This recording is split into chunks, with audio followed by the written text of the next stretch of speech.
मंगलम वंदे श्री पुरुषोत्तमं च परमं धामाक्षरं विज्ञानदं वंदे प्रागतिभक्तमेव मनगं ब्रह्मस्वरूपं मुदा वंदे यज्ञपुरुषदासचरणं श्रीयोगिराजं तथा वंदे श्रीप्रमुखं महन्तगुणिनं मोक्षाय भक्त्या सदा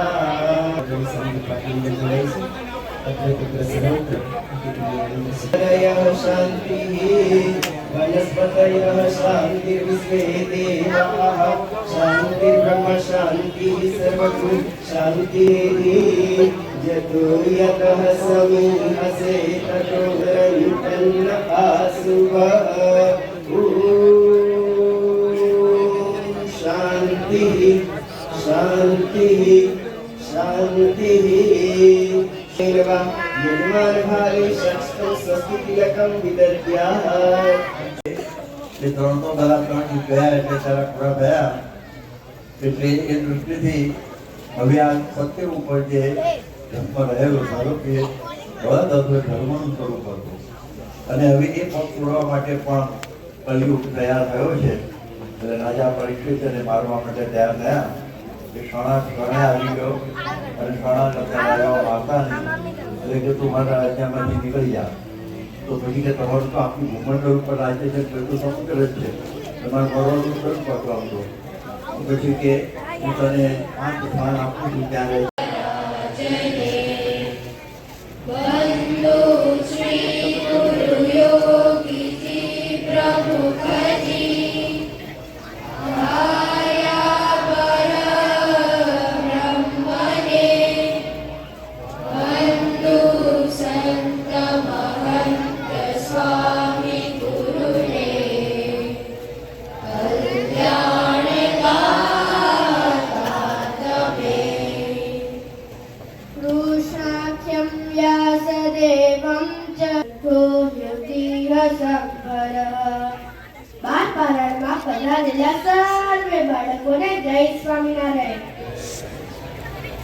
ભગવદ ગીતામાં શ્રી કૃષ્ણ ભગવાને આપણને સફળ થવાનો માર્ગ દર્શાવ્યો છે દ્વારા વિશેષ વાતો સમજાવી છે તમે વિચારતા હશો કે આ ગ્રંથમાં એવું તે શું લખ્યું હશે આ ગ્રંથ કોણે લખ્યો હશે બરાબર ને તો સાંભળો આ ગ્રંથ મહાભારતના યુદ્ધ વખતે રચાયો છે આ ગ્રંથનો ઇતિહાસ જાણીએ તે પહેલા મહાભારતના યુદ્ધ વિશે જાણી લઈએ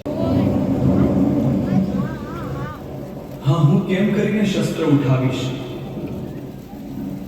આ કુળ હત્યાનું કલંક માથે લઈને કેવી રીતે જીવી શકીશ આ મારા ભાઈઓ ગુરુવરો સામે યુદ્ધ કરવા મારા હાથ કેવી રીતે ઉપડશે નથી જોઈતું મારે રાજ્ય નથી જોઈતો આવો કોઈ વિજય નથી બનવું રાજા નથી કરવું યુદ્ધ નથી કરવું યુદ્ધ નથી કરવું યુદ્ધ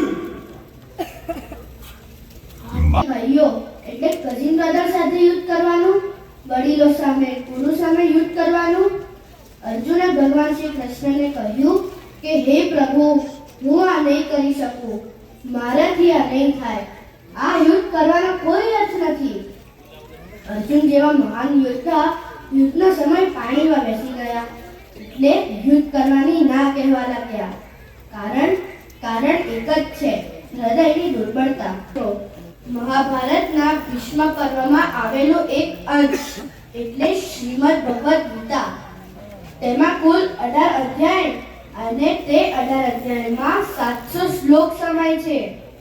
તો બાળ મિત્રો, હવે હું તમને કેટલાક પ્રશ્નો પૂછીશ અને અર્જુન અને ભગવાન શ્રી કૃષ્ણ તેમનો સંવાદ પણ છે, જેમાં અર્જુનને થતા દરેક પ્રશ્નોનું સાચું સમાધાન અને માર્ગદર્શન આપે છે. તો આ જ જ્ઞાનની વાત આપણે આજની આ બાળ પારાયણમાં કરવાના છીએ. તો ચાલો તેની શરૂઆત એક થીમ સોંગ દ્વારા કરીએ.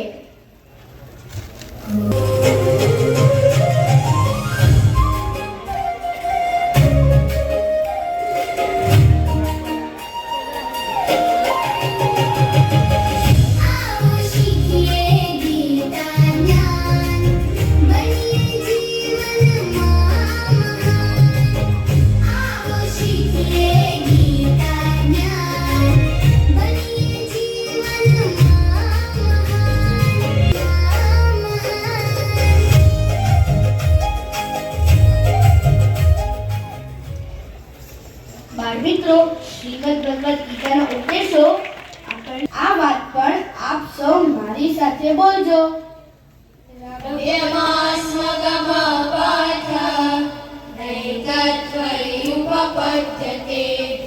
શુદ્રમ હૃદય દૌર્બલ્યમ ત્યક્ત્વા ઉત્તિષ્ઠ પરંતપ. હા બાળ મિત્રો, શ્રી કૃષ્ણ ભગવાન આ શ્લોકમાં કહે છે કે કલમ્યમાં સ્મગમ પાર્થ, એટલે હે પાર્થ, નબળાઈ પામીશ નહીં, નહીતર ત્વયી ઉપપદ્યતે, એટલે તને આ શોભતું નથી. બનાવવાનું છે અને આખો હાથ ફરવો જોઈએ, ખાલી આંગળી નહીં. અને તમારે તમારા જમણા હાથેથી ચોરસ બનાવવાનું છે. હવે જ્યારે ગોળ અને ચોરસ એ બંને અલગ અલગ નથી બનાવવાનું, બંને એક સાથે બનાવવાનું છે. પહેલા ગોળ બનાવવાનું નથી કે પછી ચોરસ બનાવવાનું નથી. ગોળ અને ચોરસ બંને એક સાથે બનવું જોઈએ. ગોળ અને ચોરસ એક સાથે બનવું જોઈએ. ઘણાને જલેબી બનવાની શરૂઆત થઈ ગઈ છે. ઘણાને ચોરસ બનાવતા લંબચોરસ બની રહ્યું છે. ઘણાને ગોળ બનાવતા લંબગોળ બની રહ્યું છે. ઓકે, ખૂબ જ સારો પ્રયત્ન છે.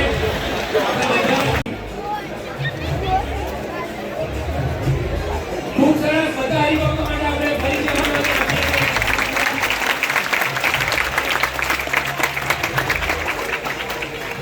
અને હજુ એક એક્ટિવિટીમાં જોડાવાનું છે, કારણ કે હજુ પણ હરિભક્તોનો ઉત્સાહ એટલો જ છે. એટલે આ એક એક્ટિવિટીમાં ફરીથી આપણે જોડાવાનું છે, જેમાં હવે તમારે આજુબાજુમાં જોવાનો કોઈ સ્કોપ રહેશે નહીં, કારણ કે તમારે તમારી કોણીને તમારા નાકે અડાડવાની છે. તમારી કોણીને તમારા નાકે અડાડવાની છે. જો કદાચ કોઈને કંઈ પ્રશ્ન હોય તો તમે તમારી જીભને પણ તમારા નાકે અડાડી શકો છો.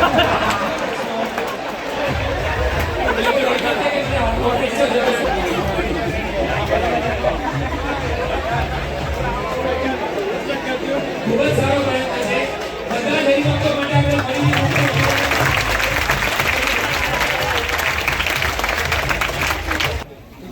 તમે વિચારતા હશો કે હૃદયની દુર્બળતા દૂર કરવી તો કેવી રીતે કરવી?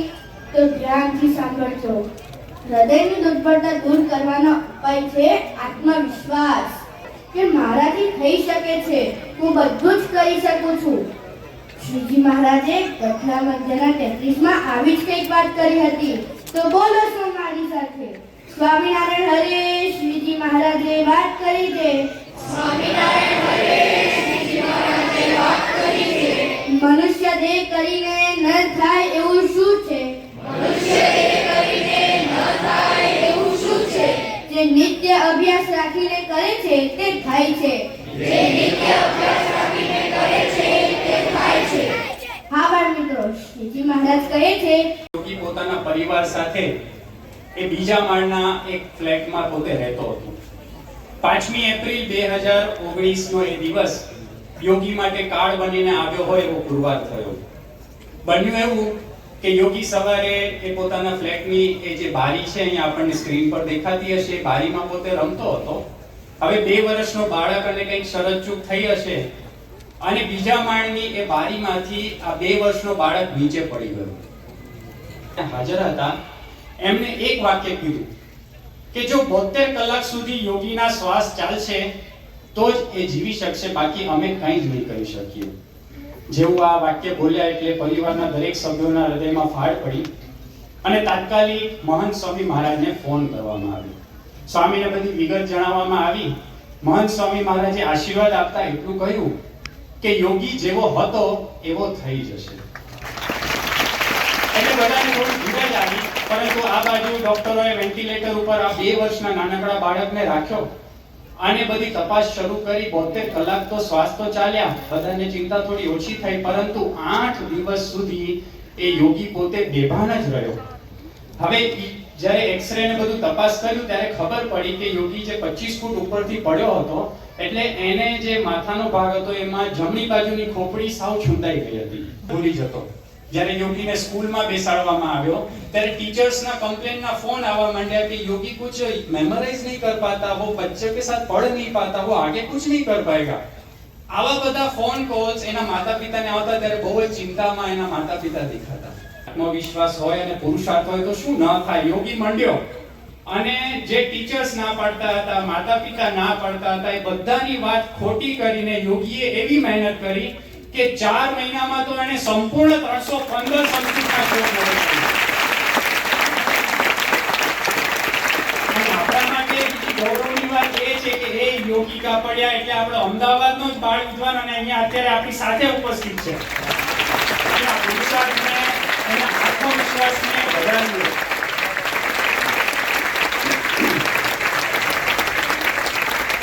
યોગી જય સ્વામિનારાયણ. જય સ્વામિનારાયણ. તમે તો કમાલ કરી દીધી. બધા જ રાજી થઈ ગયા તમારો પુરુષાર્થ, તમારી મહેનત જોઈને. યોગી તમારો એક ફેવરેટ શ્લોક ખાલી અમારે સાંભળો છે બધાએ.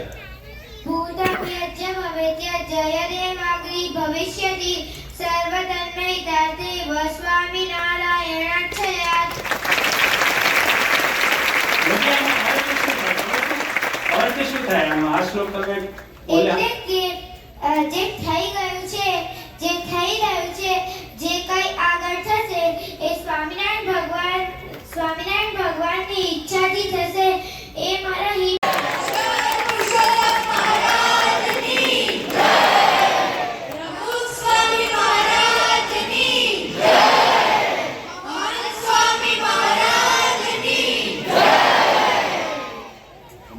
સ્વામી બાપા, આજની અમારી 12 પારાયણમાં અમે બધા આપને જોરદાર તાળીઓથી આપનું સ્વાગત કરીએ છીએ.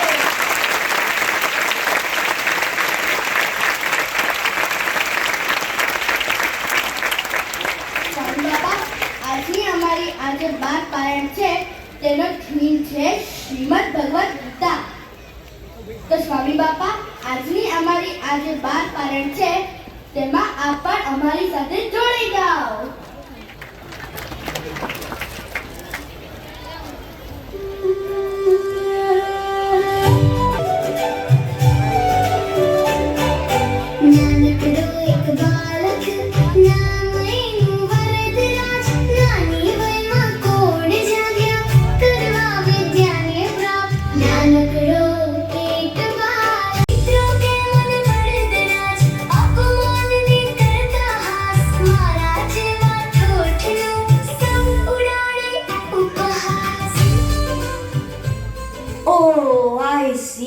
I see.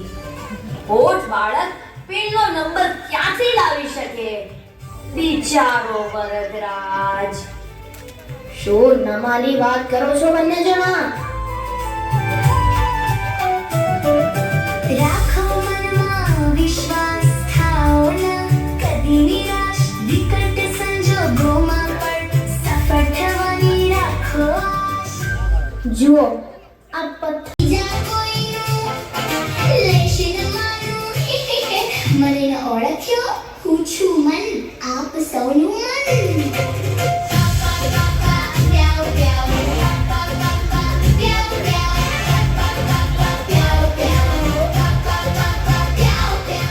હું તમારા સૌ પર રહું છું અને કયું મારું જ કરાવું છું. You are all in my control. આ છે. ભણવાનું તો મને બિલકુલ ગમતું. હું પહોંચી જાઉં છું તેની પાસે.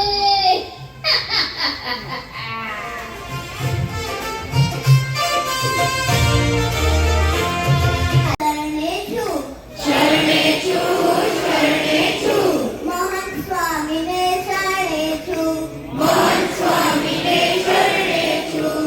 બાળ મિત્રો, શરણાગતિ કોને લેવી એ તો ક્લિયર છે, પણ ભગવાનની શરણાગતિથી લેવાથી શું ફાયદો થાય છે? ગુણાતીતાનંદ સ્વામી પોતાની વાતમાં લખે છે કે ભગવાન ભક્તની રક્ષામાં બેઠા છે. કેની પેઠે? જેમ પાંગળ આંખની રક્ષા કરે, હાથ બધાની રક્ષા કરે, માવતર છોકરાની રક્ષા કરે, રાજા પ્રજાની રક્ષા કરે, એવી રીતે આપણે પણ ભગવાનની શરણાગતિ લીધી હોય તો ભગવાન આપણી રક્ષામાં છે અને હંમેશા આપણી સાથે રહે છે. તો હું જેમ બોલાવું તેની પછી તમારે બધાએ ભગવાન આપણી સાથે છે બોલવાનું છે. શું બોલવાનું છે? ભગવાન આપણી સાથે છે.